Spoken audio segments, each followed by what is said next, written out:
Eu considero que as principais informações que a filosofia poderia dar para profissionais de zootecnia já foi dada, eu diria.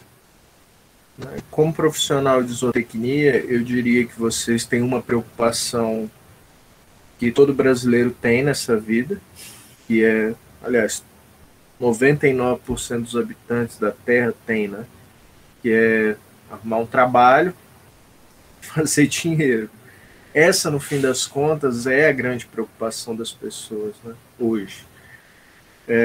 Então, depois disso garantido, eu diria que a segunda preocupação que vocês têm que ter, óbvio, né, e até para manter esse emprego, é digamos, uma espécie de consciência profissional, né? Eu acho que eu, né, principalmente nessas últimas aulas, consegui passar um pouco desse, talvez do espírito, não dos detalhes disso, mas do espírito que vocês vão ter que carregar como profissionais daqui para frente, uma espécie de planejamento, né?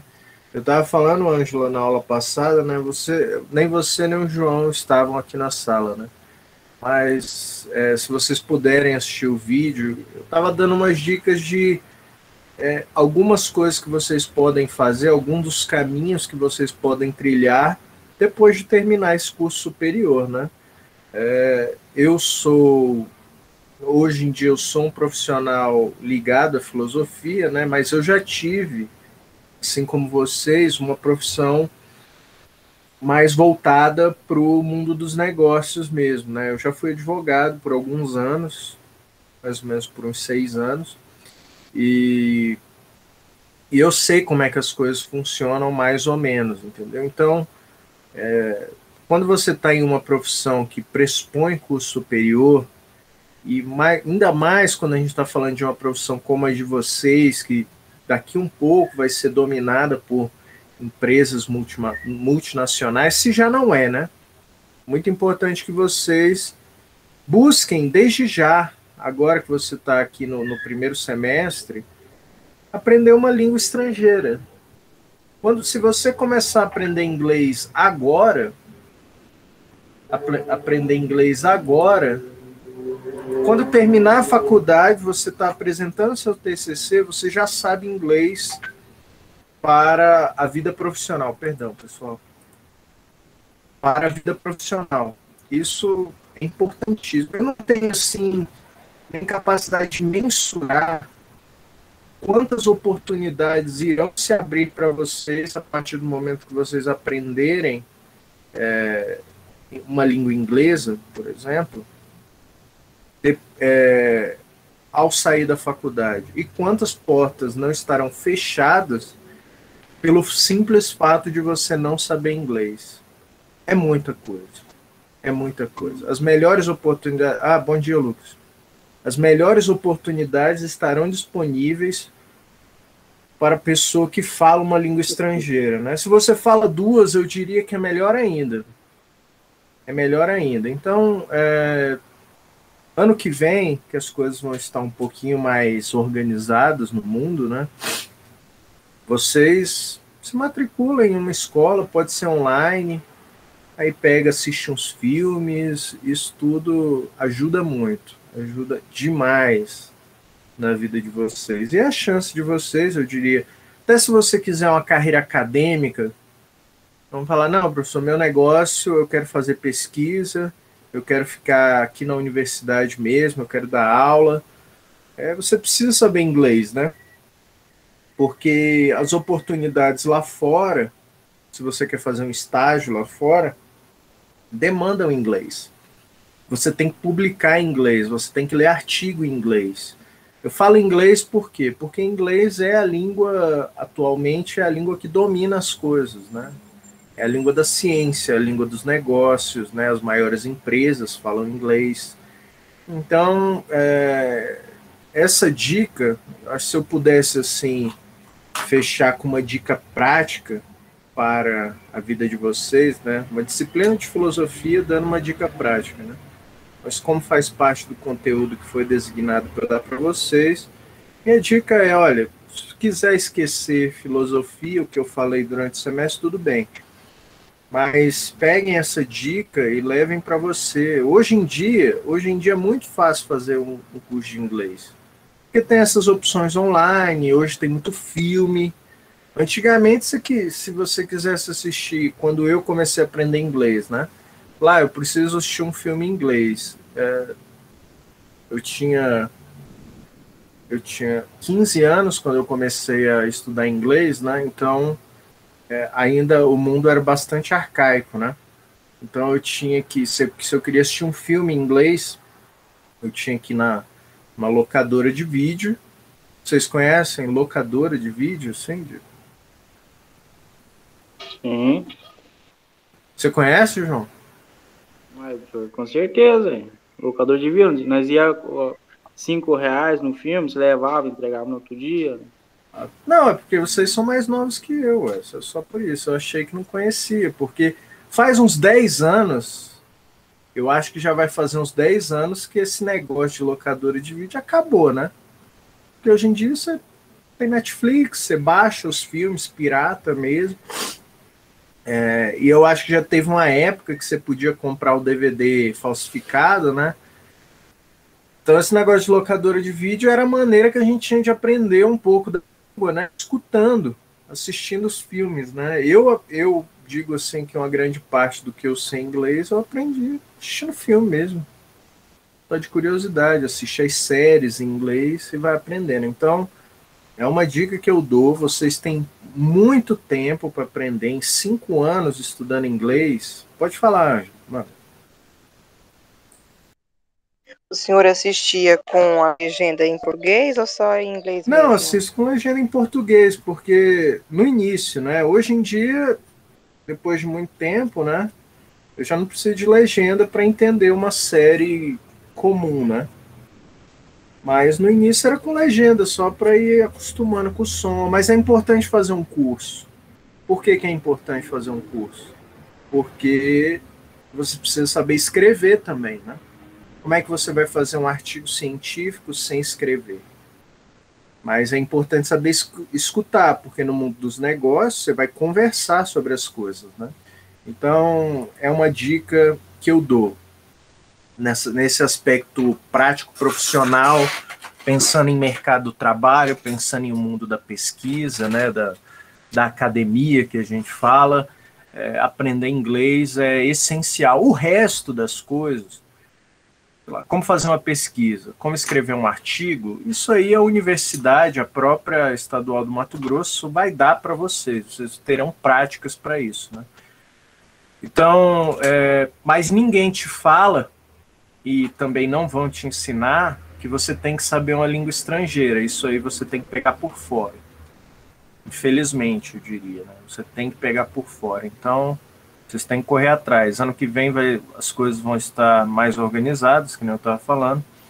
E é a chance que vocês têm de buscar mesmo aprender uma língua. E é bom, e é muito legal.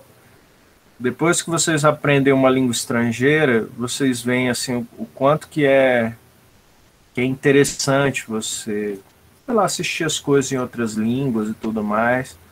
E quando vocês viajam para fora e não sabem uma língua estrangeira, é a pior sensação do mundo. É a pior sensação do mundo. Eu só fui para o estrangeiro uma vez, né?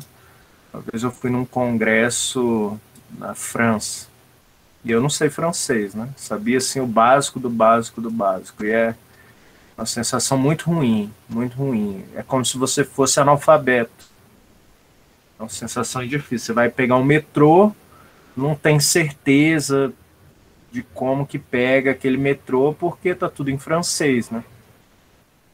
Aí, às vezes você consegue, você vai pegar um trem, quando eu fui para a França, eu fui para o interior da França, né? Eu fui para Vichy. Aí você vai pegar um trem, daí não sabe também direito. As pessoas vêm falar com você, bom, você não sabe muito bem o que elas estão falando. É bem triste. Então, aprendam língua estrangeira. Do ponto de vista do contexto social e intelectual, Talvez o ponto que eu quis mais estressar, ainda mais focando nessa parte da ética, né, que foi uma coisa que a gente discutiu bastante, a mudança do paradigma moderno para o paradigma contemporâneo é uma coisa que eu gostaria que vocês levassem, ainda que sutilmente, ainda como uma ideia que fique na parte de trás da cabeça de vocês. Eu acredito que seria útil, seria interessante para vocês guardarem isso, né? A modernidade, ela apareceu na sociedade contemporânea como um meteoro. Não tem dúvida disso. Os efeitos e a força do pensamento moderno transformaram a nossa sociedade. Essa é o grande resultado, talvez, do pensamento moderno. Aquelas ideias, vou até compartilhar o quadro aqui.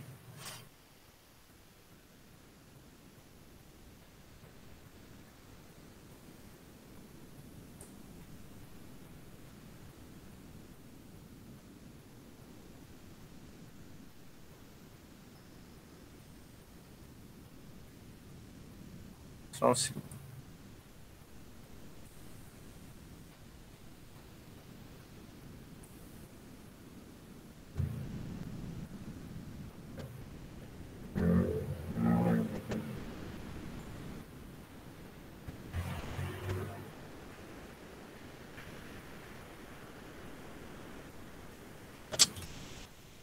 O ideal moderno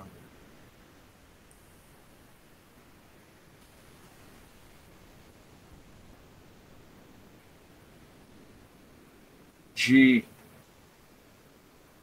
valorização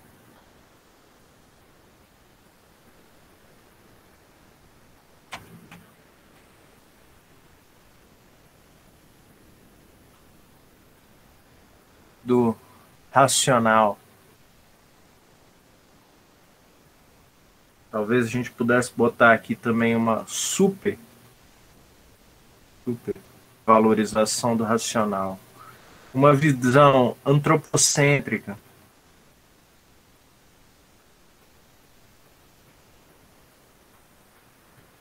Resultou, naturalmente, em uma transformação. Hoje a gente sabe disso muito claramente, né? Em uma transformação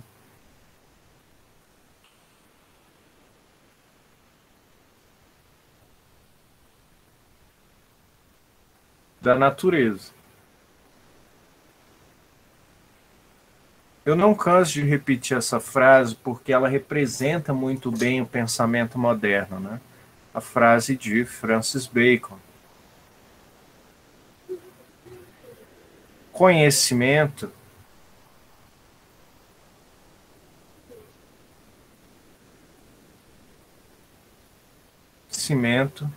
em si é poder. Digamos assim, o conhecimento contemplativo, eu falei assim várias vezes sobre essa mudança de paradigma, né? Esse conhecimento contemplativo que existia entre os gregos, na modernidade isso acabou. O conhecimento, ele é uma forma de dominação. Ele é uma forma de você transformar, do homem, do ser humano, transformar a natureza e fazer com que a natureza sirva aos seus propósitos. Em poucas palavras, é assim que você pode classificar o pensamento moderno em relação ao mundo natural. Nas nossas aulas de ética na pesquisa, isso ficou bastante claro, né? Isso ficou bastante claro. A gente falou bastante sobre isso, né? Como que a ciência, ela vivia até a primeira metade do século XX sem qualquer tipo de freio. Fazer ciência era a melhor coisa que o homem poderia fazer. Então não existia nenhum tipo de impedimento ético em relação a isso, né? Eu estava ontem até numa reunião, não sei se vocês participaram dessa reunião, estava fazendo uma apresentação do curso. das oportunidades dentro da Unemat, em Pontes de Lacerda. E eles estavam fazendo uma apresentação sobre a comissão científica, digamos, que faz avaliações de pesquisas com animais, né? Uma avaliação ética, né? Uma comissão como essa, há 100 anos atrás, seria considerado um absurdo. É como assim, o cientista, ele está buscando conhecimento e tem uma comissão aqui que vai dizer a maneira como ele deve buscar esse conhecimento. Bom, para uma pessoa que vivia de maneira dominada por essa superioridade do racional moderno, isso não faria sentido algum. Veja, o pensamento contemporâneo que passou a questionar essas missões de poder, essa visão superior do racional, que foi cunhada pelo moderno, que foi cunhada pelo pensamento moderno. Então, existem, claro, diversas teorias, né, que levaram essa visão moderna do conhecimento humano às últimas consequências. Eu mencionei para vocês em algumas aulas, ainda que rapidamente, o exemplo é o positivismo.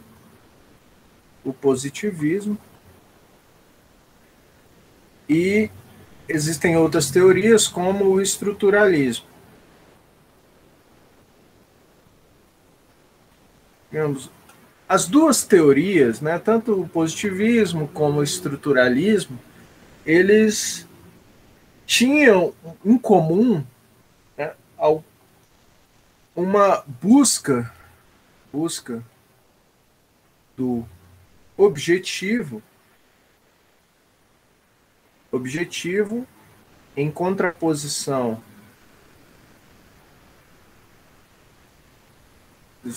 ao subjetivo. Assim, a objetividade é uma das grandes características da ciência, né? Ao subjetivo.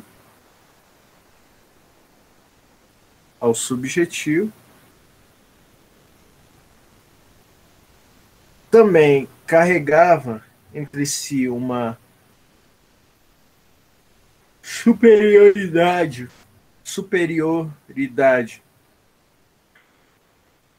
do sistema sobre o homem.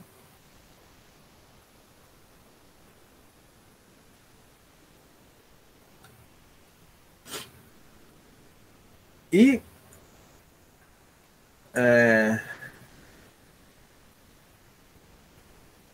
de maneira que no caso eu gostaria de destacar até mais fortemente, ambas tinham em mente ou pressupunham uma ideia muito forte de progresso. Essa palavra, inclusive, de origem positivista, veio parar na bandeira do Brasil, né? A gente tem na bandeira do Brasil uma ordem e progresso de clara origem positivista. Veja, essa noção de progresso ou esse otimismo alcançava, assim, níveis que a gente não consegue nem compreender. Hoje em dia a gente costuma ter risada de tão grande que era esse otimismo que eles tinham com o conhecimento humano, né? Quando eu me formei em Direito, eu fui orientado pelo professor Luiz Alberto Araújo, né? Ele era um professor de Direito Internacional até. E ele falava um pouco dos positivistas, e ele tinha uma coisa muito engraçada que ele falava, mais ligada à área dele, né? Os positivistas, eles acreditavam tanto nessa nova racionalidade científica que agora se consolidava no mundo, que eles acreditavam que, como as sociedades do futuro seriam dominadas pela ciência, não haveriam mais guerras no mundo. Eu nunca, na verdade, eu sempre repito isso, nunca fui atrás para saber quem que disse isso de fato, né? Ele falava que os positivistas tinham essa ideia, né? Por que não tem guerra no mundo? Bom, porque todo mundo é racional. A partir do momento em que todo mundo é racional, eles acreditaram que os líderes dos países iriam sentar numa mesa, fazer uma discussão, apresentar os seus fatos e, a partir disso, decidir: bom, você está certo, você... bom dia, Ana. Você está certo, você está errado. Falando aqui um pouquinho, um tipo de coisa que a gente já sabe, um pouco do pensamento moderno, né? Então, o pensamento moderno, culminando nesse positivismo, no estruturalismo, eles carregavam dentro deles uma ideia de progresso que era muito arraigada, assim, era algo muito enraizado no pensamento deles, né? De modo que alguns positivistas diziam que a partir do momento que o positivismo passou a dominar as nações, não haveria mais motivo para fazer guerra, né? A visão dos positivistas era que as guerras aconteciam porque as pessoas tinham visões não científicas das coisas. Então, religião, por exemplo. Religião era uma coisa que motivou muitas guerras, né? As cruzadas, por exemplo, eram guerras motivadas por motivos religiosos, né? Mas, na visão positivista, não haveria mais motivo para isso, porque agora a gente conhecia a ciência e o mundo poderia viver em paz. Assim, eles não poderiam estar mais errados em relação a essa previsão, porque a partir do momento que eles pensaram isso, não deu 50 anos e estourou a Primeira Grande Guerra Mundial. Né? Não deu 50 anos dessa previsão e estourou a Primeira Grande Guerra Mundial. E 20 anos depois, estourou a Segunda Grande Guerra Mundial. Então, esse ideal otimista em relação ao positivismo, né, que existia pensando, analisando a revolução técnica, a revolução industrial, a revolução da ciência, o mundo dominado pela ciência, bom, caiu por água abaixo. Caiu por água abaixo. O pessoal, assim, o positivismo, como eu disse para vocês, né, e como era o que o meu orientador fazia, né, virou motivo de chacota. As pessoas davam risada dessas previsões positivistas, né? A gente achava que, bom, eles erraram e erraram feio, né? Erraram feio, arriscaram muito. Haja vista que a guerra é algo assim que sempre foi feito na humanidade. Superestimaram o apelo racional que existia na ciência. E, bom, erraram. Vocês sabiam, eu talvez tenha passado, eu não sei se eu passei para vocês aqui, mas existem dois pensadores, agora mudando um pouco desse âmbito da guerra, né? Existem dois pensadores, o Russell e o John Maynard Keynes. Eu comentei sobre esses dois pensadores aqui. Que eu me lembro, não, professor. Então eu acho que eu comentei em outra turma. Veja, o Russell era um grande matemático, filósofo, ativista. O Russell era um grande gênio que viveu no fim do século XIX e início do século XX, né? Russell é uma figura, assim, eu diria que dessas que nasce uma a cada 100 anos, eu diria, porque ele tinha tudo para ser um sujeito, assim, de alta classe, sabe? Digamos, como se fosse um lorde, um nobre, assim, ele é inglês, né? Mas as causas que ele escolheu e a maneira como ele conseguiu conduziu a vida dele sempre foi de uma maneira assim pouco popular, né? Aliás, pouco elitizado, eu diria. Eles eram um ativista contra a guerra, né, e pela paz muito antes disso virar moda, né? Tanto que ele objetou a entrada da Inglaterra na Segunda Guerra Mundial, por isso ele foi condenado à prisão perpétua e tudo mais. Ele era um cara assim muito curioso, né? E além de um grande matemático também, né? Lançou uma das principais obras de matemática do século XX, um grande pensador, né? E ele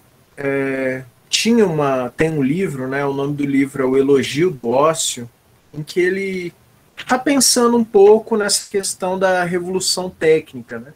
Como que o mundo, antigamente, existe até uns dados que falam um pouco sobre isso, né? Vocês sabem que, não sei se vocês já tiveram parentes que moravam na roça, ou já moraram na roça, né? Mas o pessoal da roça tem o costume de dormir muito cedo, né? E na Europa era assim também. Isso é Já, professor. Eu me conhecimento criei comum. na roça. Tá bom, é conhecimento comum. Um dos motivos para isso, né, é porque iluminar as coisas, existem outros motivos, né?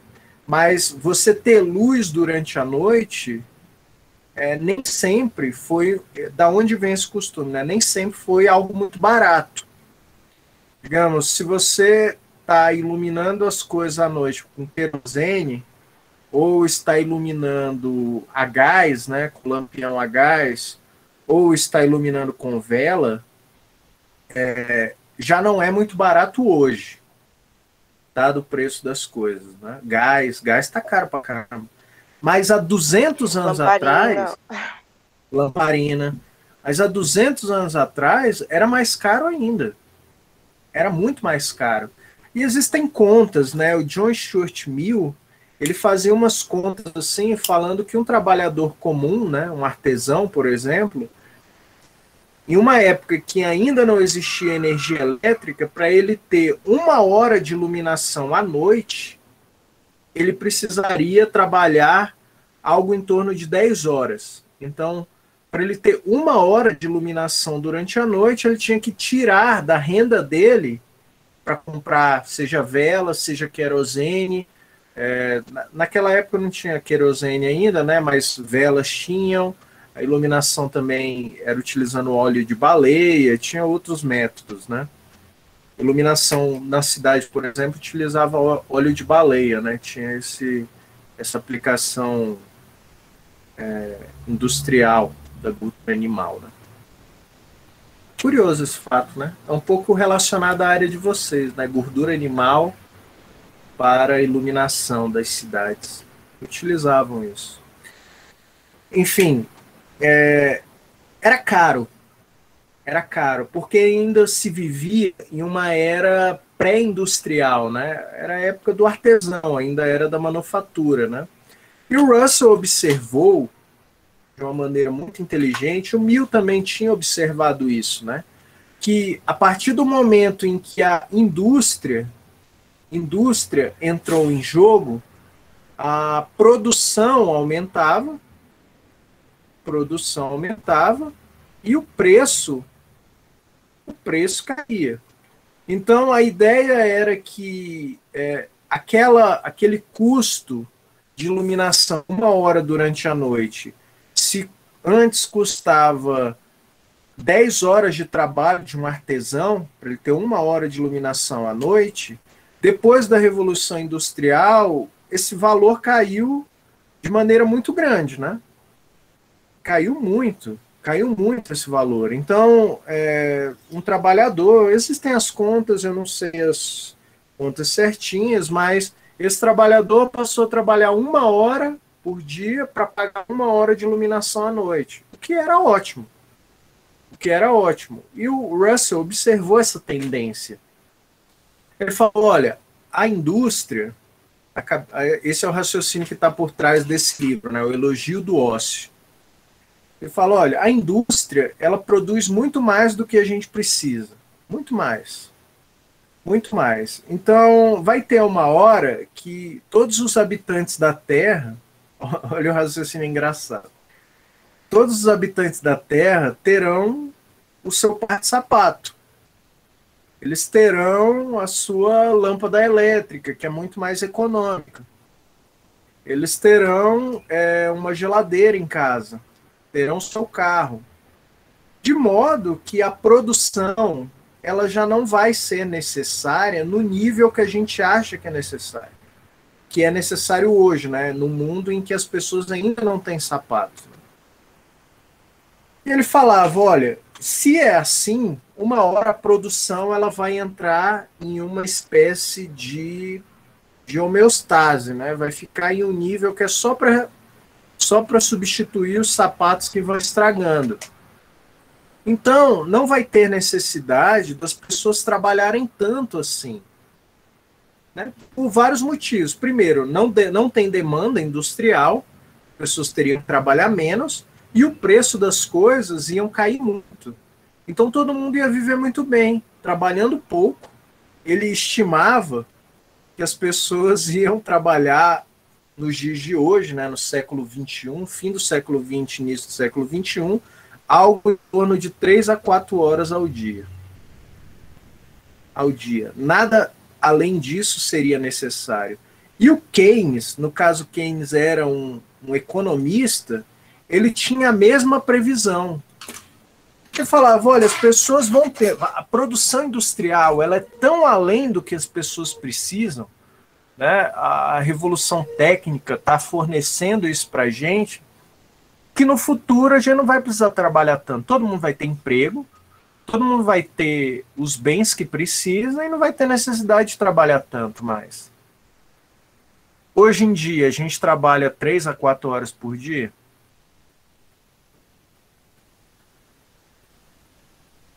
Ah, não, óbvio que não. As pessoas trabalham cada dia mais. Cada dia mais, cada dia mais. Hora extra e seja lá o que for. Se você está no emprego, você trabalha 3 a 4 horas por dia, você não consegue se sustentar mais. Você não consegue sustentar mais. Você pega esses motoristas de Uber, que tem nas capitais em geral, esses motoristas trabalham 18 horas ao dia, dormem no carro ali rapidinho. E mesmo assim tem dificuldade de sustentar a sua vida ali no caso. Não tem os bens que ele gostaria de ter. Ele gostaria de ter. Veja, em relação à perspectiva no mundo do trabalho e da vida em sociedade,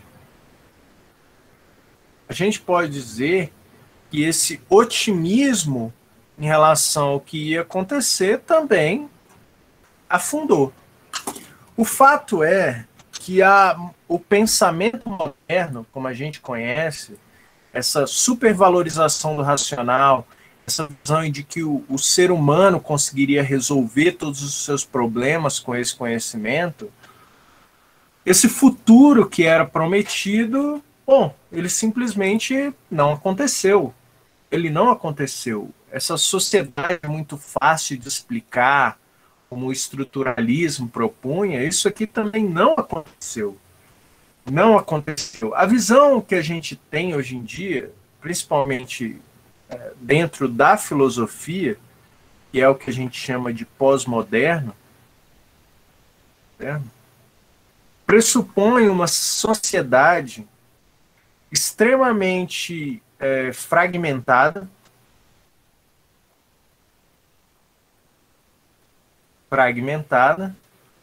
e complicada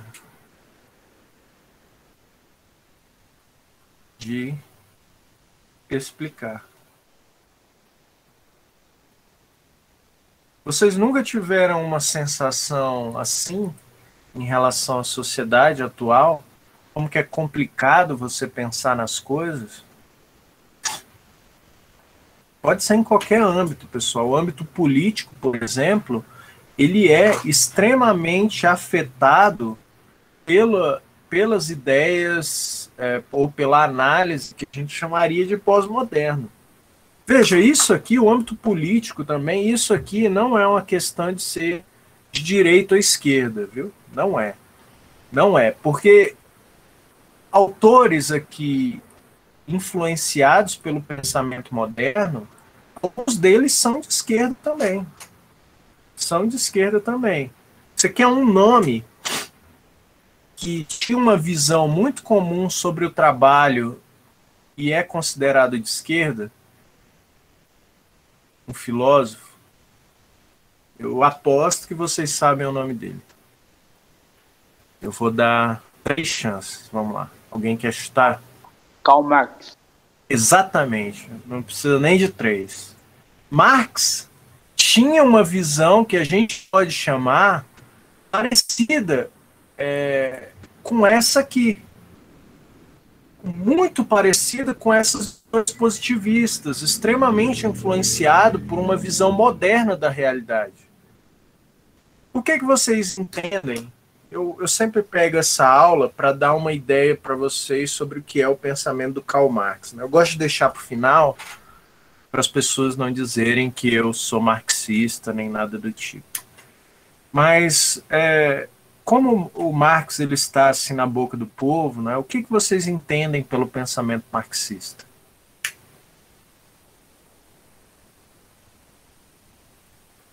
Qual é a ideia que vem à cabeça de vocês quando eu falo Marx? Eu entendo que ele era um pensador que pensava na minoria, né? Queria igualdade para todos. Isso é um negócio complicado de dizer, né? Marx, no fim das contas, você pode dizer que esse é o resultado da coisa. Eu gosto de pegar essa oportunidade para explicar um pouquinho. Veja, muita gente fala que Marx ele estava, por exemplo, ele ratificava o que acontecia na União Soviética, né?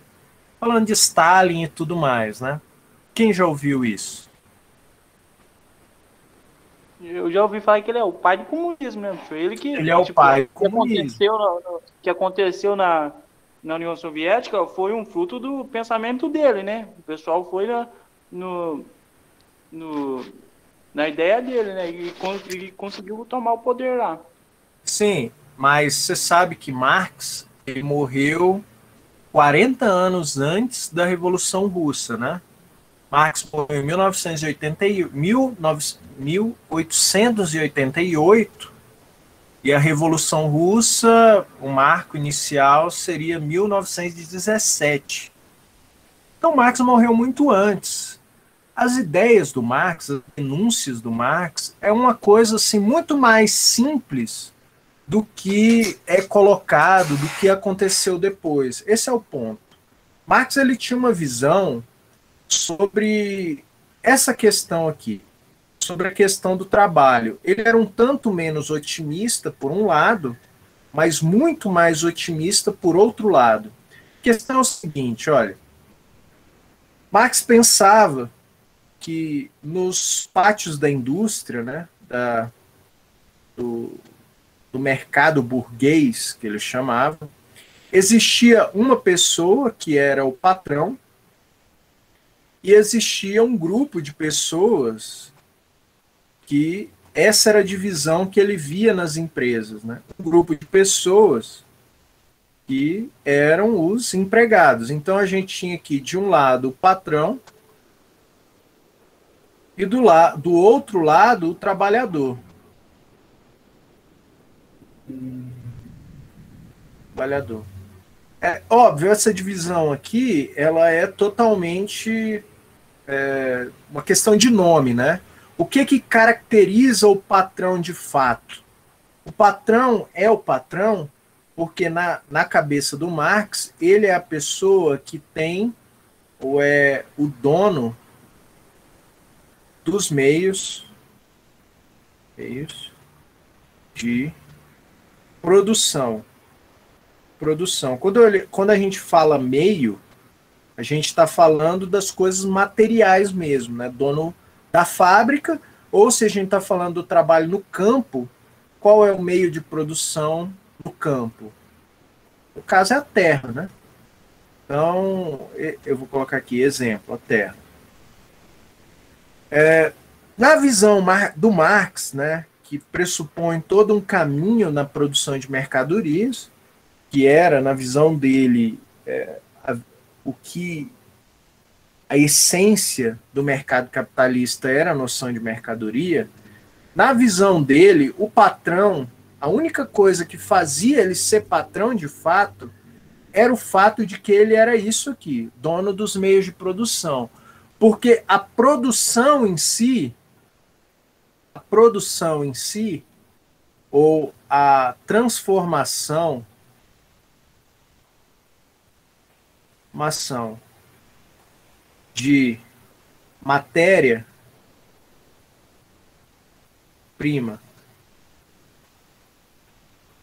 em mercadoria,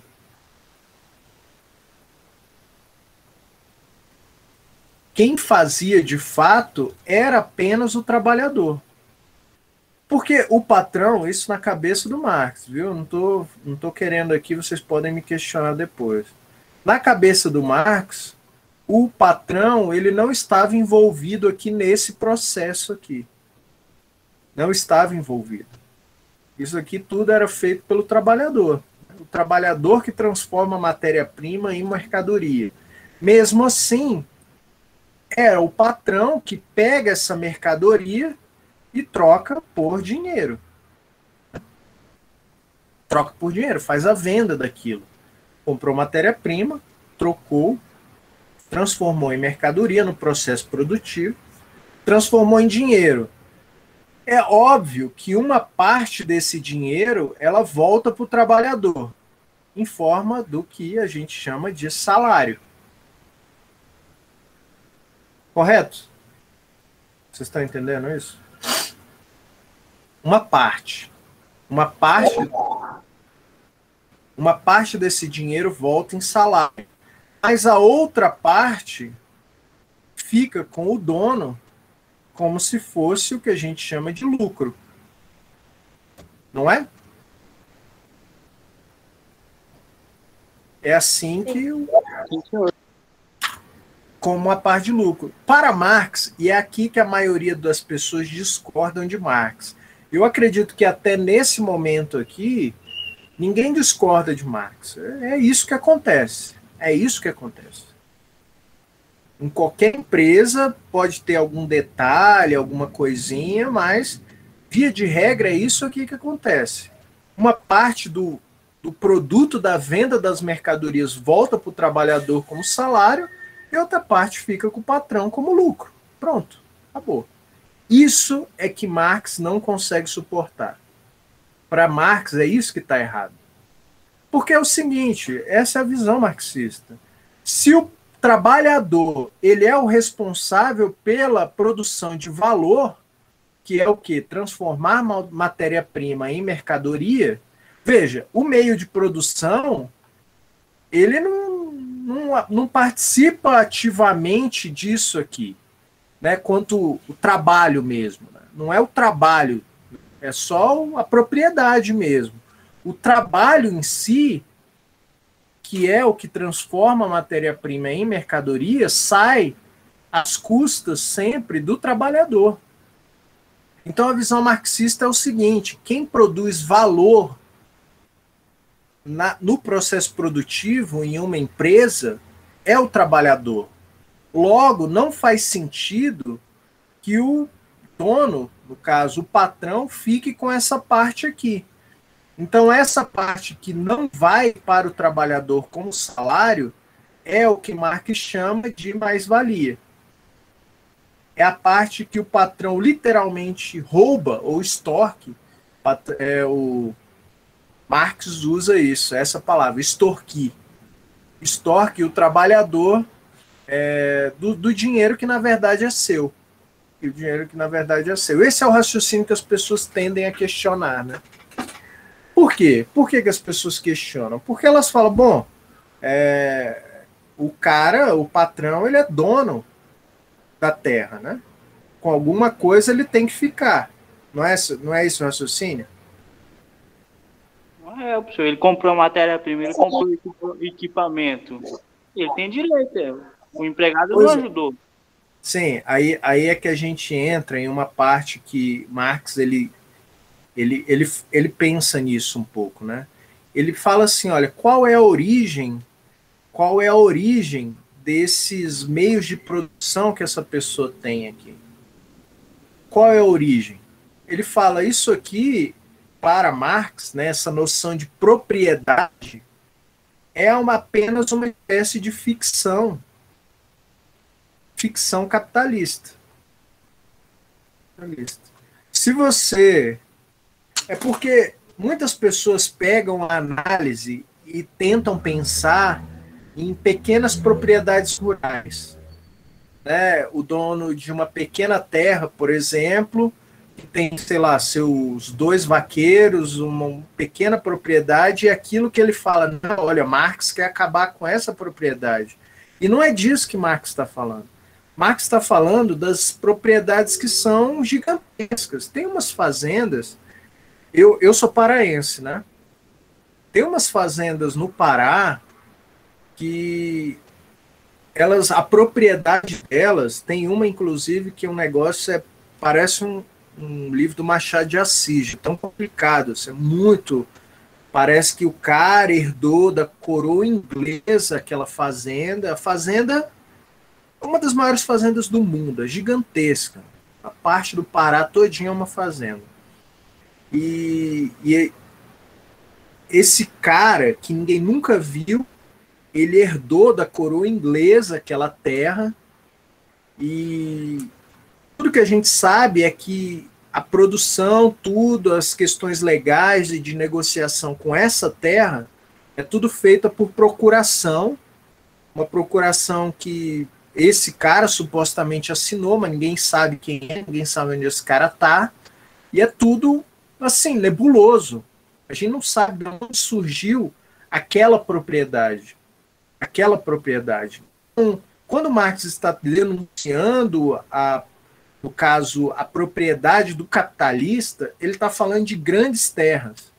Tem uma parte, eu estou aqui com o Manifesto Comunista, que ele fala diretamente sobre isso, que eu quero ler para vocês aqui.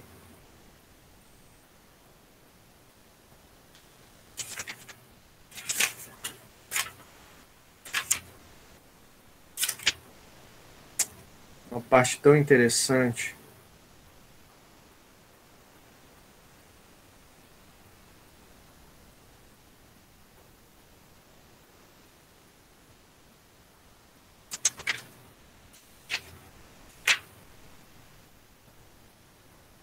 Ele fala diretamente sobre essa questão da propriedade, né?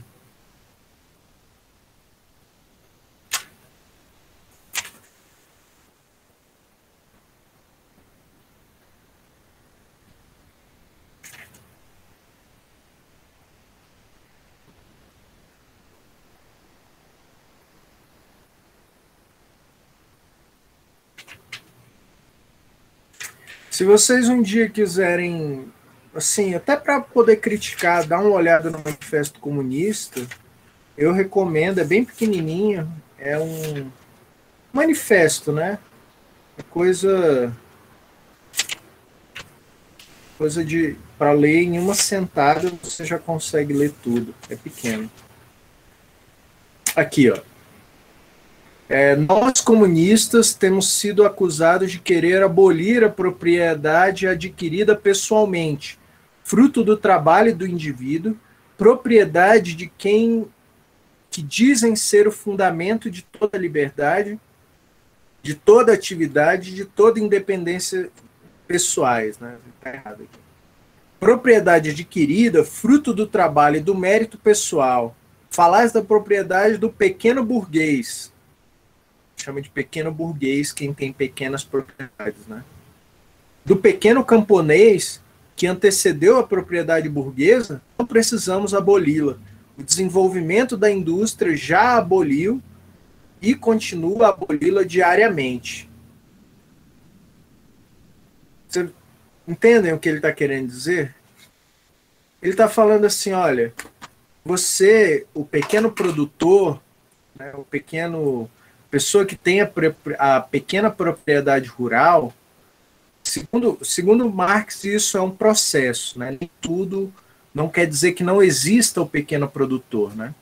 Mas o que ele está querendo dizer é que os grandes produtores, por umas questões que, resumindo, ele chama de acumulação do capital, eu não quero entrar nesse detalhe aqui, vocês podem pesquisar depois, acumulação do capital, essas pequenas propriedades rurais, ou o pequeno pequeno burguês, o dono de pequenas propriedades, ele seria engolido pelas grandes propriedades. No fim das contas, é isso que ele está querendo dizer. Entendeu? Você pode pegar exemplos disso, né, que existem. Pensem, por exemplo, nos taxistas, né? Os taxistas, até um tempo atrás, ser taxista era uma ótima profissão. Ótima, né? O pessoal tinha capacidade de fazer um bom dinheiro sendo taxista. Era uma boa profissão. E a gente pode dizer que o taxista, como ele era dono do próprio carro e ele ficava com o próprio dinheiro, ele tinha o seu próprio capital, né? Ele era dono do seu meio de produção, que era o carro. O que aconteceu com os taxistas?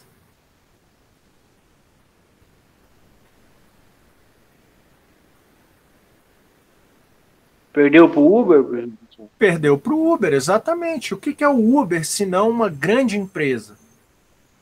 O Uber pode falar o que for, mas o Uber, no fim das contas, ela tirou um meio de produção do pequeno burguês e passou para uma empresa só. Uma empresa no mundo todo, uma empresa, para acabar com toda uma classe de, a gente pode dizer, milhões de taxistas pelo mundo, perdeu para uma empresa.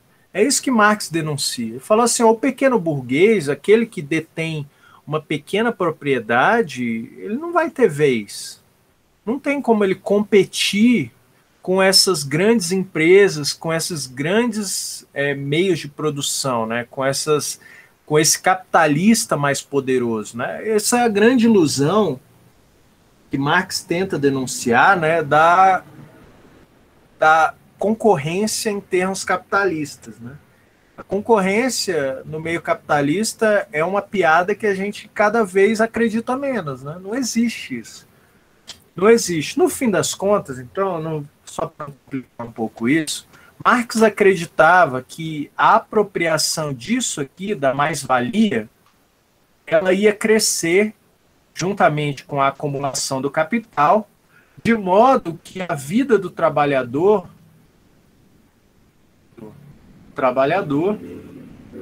se tornaria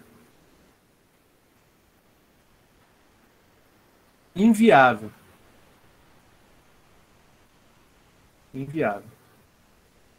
Nesse momento, o que o trabalhador ia fazer? Ele ia se unir, ele ia juntar suas forças e ele ia sucumbir, né, ia tomar o poder da mão do capitalista e instaurar o que a gente chama de ditadura do proletariado. Né? Os trabalhadores iam tomar o poder político, inclusive, e a sociedade ia ser muito melhor sem o capitalista. Essa era a visão marxista. Veja que, apesar dele ter uma concepção negativa sobre o mundo do trabalho, Marx ainda carregava um certo otimismo, no sentido de que ele fala que era inevitável que o trabalhador uma hora se revoltasse com essas condições de trabalho, com essa desigualdade na distribuição dos lucros, e era inevitável que o trabalhador tomasse o poder. Essa era a visão marxista. Ele era otimista também. E a gente sabe que isso não aconteceu. Simplesmente não aconteceu. O que a gente vê hoje é que o capitalismo, no fim das contas, nessa visão da competição, da lucratividade, da justificativa das desigualdades sociais, isso ainda é extremamente forte. Extremamente forte, né? As empresas que são grandes, né, elas são maiores do que nunca, né? Pega a Amazon, por exemplo, né? A Amazon gigantesca, né? Essas empresas que estão no ramo da comunicação, maiores ainda, né? O que nos faz... Ana, essa é uma pergunta, assim, eu não tenho nem palavras para dizer o quão interessante é essa pergunta. Porque foi o que Marx, no fim das contas, errou, né? A gente, no meio assim, acadêmico, né, quem lê um pouco de Marx, eu sou um curioso, né? Eu não sou estudioso, eu sou um curioso. A gente pensa em Marx, a coisa que o Marx errou, a gente considera assim, o que o Marx errou era pensar que o trabalhador não poderia, de alguma forma, ser dispensado no processo produtivo, né? O que a gente vive hoje, Ana, não é mais um problema de o trabalhador ficar muito tempo trabalhando. O problema do futuro é saber se as pessoas terão trabalho. É saber se as pessoas terão trabalho. Por quê? Porque é o mundo da automação. É o mundo da automação. Veja, pensa, vamos pensar com vocês, na área de vocês, em uma granja. Há 10 anos, não, vamos colocar 20 anos atrás, me ajudem um pouco nisso, né? Você precisaria de veterinário para observar os frangos, você precisaria de pessoas para limpar as baias, precisaria de uma pessoa para distribuir a ração dos animais, não precisaria? Precisaria de um técnico para, sei lá, ligar ventilador, precisaria de um técnico para, sei lá, fazer a contabilidade ali, né? Cuidar das vendas. Vocês estão entendendo? Administrador da área da administração rural. Como é que é? Administrador também, porque tem a área da administração rural. A parte da administração. Veja, hoje em dia, o que sobrou dessas profissões? Porque existe dispensa, tudo por computador, e um termômetro simples, você faz um ventilador que liga e desliga automaticamente. A temperatura aumentou muito, o ventilador liga. Baixou, o ventilador desliga para economizar energia. Distribuição de ração, automático, né? Você faz, tem até distribuição de ração para cachorro automático. Você programa a hora de dar a ração, bom, aquilo dá a ração na hora que você quiser. Então só aí já foi o quê? 2 empregos ou 1, né? Pensa em vendas hoje em dia. Você acha que o Jeff Bezos ele sabe alguma coisa de atendimento ao cliente? Não, é tudo por computador. A pessoa vê a fotinha, coloca o número do cartão de crédito e pronto, está comprado. O sistema de vendas hoje é muito dinâmico, não precisa tanto mais do vendedor. Então, veterinário, bom, pode ser que o veterinário ainda seja muito necessário nesse sentido, né? Porque ainda tem um pouco a noção do cuidado com o animal. Mas, via de regra, se uma empresa do ramo agro, né, no caso, produção de frangos, assim, antes empregava 10 pessoas, hoje eu acho que ela não precisa nem de 5 funcionários. Então, a grande questão do futuro, Ana, é saber quais as profissões que irão existir e se a gente vai precisar de tanto trabalhador. O que a gente vai fazer com a grande massa de desempregados que vão existir no futuro? Você sabe que nos Estados Unidos... Pode falar, Ana, pode falar. Não, eu fico imaginando muito sobre isso, sobre essa questão de diminuir a questão dos trabalhadores, o aumento da tecnologia, né? Fica substituindo as pessoas também. Aí eu fico imaginando muito isso, muitas profissões que não irão existir, né, no futuro. Não, muitas. Veja, nos Estados Unidos já é uma discussão, eu estava acompanhando os debates das eleições passadas, né, nos Estados Unidos, né, na verdade, nessa última eleição, né? Você sabe que os caminhoneiros nos Estados Unidos já estão com essa preocupação real, né? Os caminhoneiros, eles estão pensando na profissão deles. Falam, olha, a Tesla, a Volkswagen, a maioria dessas empresas já tem caminhão autônomo. O caminhão dirige 24 horas ao dia, não tem acidente, porque é tudo automático. não tem dia, sei lá, não adoece. Se bater aquele caminhão, ninguém morre, porque o caminhão tem os recursos de segurança. Então os caminhoneiros eles já sabem, a gente não vai ter emprego mais. Como é que a gente faz? O que a gente faz da nossa vida? Essa é a preocupação. Essa é a preocupação que existe. Eu estava falando, esses dias, vocês sabem que também a Sony deixou de fabricar no Brasil, né? Fechou as operações. Né? Tudo que a gente vai ter da Sony agora no Brasil é importado.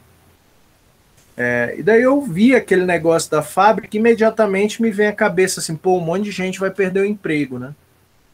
Aí quando eu abri a notícia, veja, uma empresa do tamanho da Sony no Brasil, chuta quantos empregados ela tinha?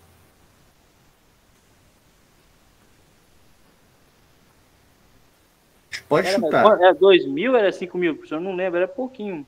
É pouquinho, não, que 5.000, tinha 200 empregados. 200 pessoas foram demitidas apenas. Porque essas empresas, elas estão automatizadas já, não precisa de tanto emprego assim. Não precisa de tanto empregado. Então, o futuro, isso é uma coisa que talvez vocês possam levar para a profissão de vocês, e a gente tem que pensar, eu estou pensando nisso toda hora, né? Quais serão os tipos de profissão que irão sobreviver? De que tipo de profissional que a gente vai precisar? Porque o que tem para ser automatizado, a ideia é que vai ser automatizado. Entendeu? Tem essa grande frase, né, que eu já estudei direito tributário e a gente falava que os empresários, eles são assim, né?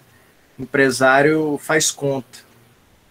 Então, a partir do momento que ele fizer a conta de que ter empregado é mais caro do que automatizar, vai ser tudo automatizado. Né? Então, a gente está se preparando, ou deveria pelo menos estar se preparando, para um mundo em que todo mundo vai ficar desempregado. Todo mundo vai ficar desempregado. É assim. Essas fábricas, por que vocês acham, só para finalizar, né? Por que vocês acham que a luta sindical, que era a grande força de um candidato como é o Lula, né? Aqui no Brasil, mas em outros países também tinham, né? A luta sindical, por que a gente nunca mais no Brasil falou em sindicato? Porque o sindicato perdeu força. O trabalhador já não é essencial mais. A gente acha que isso é vantagem, mas nem sempre é vantagem, porque as pessoas precisam trabalhar. E não vai ter trabalho para todo mundo. Essa é a sociedade do amanhã. Eu diria que é a sociedade do hoje, né? O Brasil hoje tem o quê? 14 milhões de desempregados? A gente tem que começar a, talvez, pensar, né, de que esses 14 milhões de desempregados talvez nunca arrumem emprego. E como que as pessoas vão viver? A gente precisa pensar em alguma coisa. Alguma coisa precisa ser feita. É a minha visão, de que alguma coisa precisa ser feita. Porque não é possível que tenha 14 milhões de desempregados e esses 14 milhões sejam, de fato, vagabundos ou algo do tipo. Não. São pessoas que querem viver, mas que a atual conjuntura moderna, a atual situação do trabalho, né, eu diria que pós-moderna, não ajuda. Vocês, como profissionais de zootecnia, vocês têm que pensar um pouco nisso também. Qual vai ser o profissional de zootecnia que vai sobreviver? Qual vai ser? Interessante vocês pensarem nisso. Será que não vai ser o profissional de zootecnia que faz a automação das coisas? Talvez. Talvez. Alguma questão? Não. Então era isso, pessoal. Se tiver alguma questão, era isso que eu queria passar hoje para vocês. Isso é um pouco assim de lombra da filosofia, né? De coisa de filósofo. O filósofo realmente pensa muito nas coisas e às vezes dá uma viajada, é assim mesmo, mas eu acredito que a realidade do trabalho, essa que eu descrevi no final, né, como um resultado da revolução técnica, tem reflexos sociais diretos e eu acho que me afeta e afeta vocês também, irá afetar vocês de maneira muito mais direta. Então é isso, não tem nenhuma questão, eu queria agradecer a presença de vocês, mesmo todo mundo aqui já foi aprovado, né? Então eu realmente só agradeço a presença aqui. É muito interessante saber, né? Os aprovados, eles estão aqui fielmente, sempre, né? Eu diria que não é uma coincidência, não. Agradeço a presença, viu, pessoal? Obrigado. Obrigada também.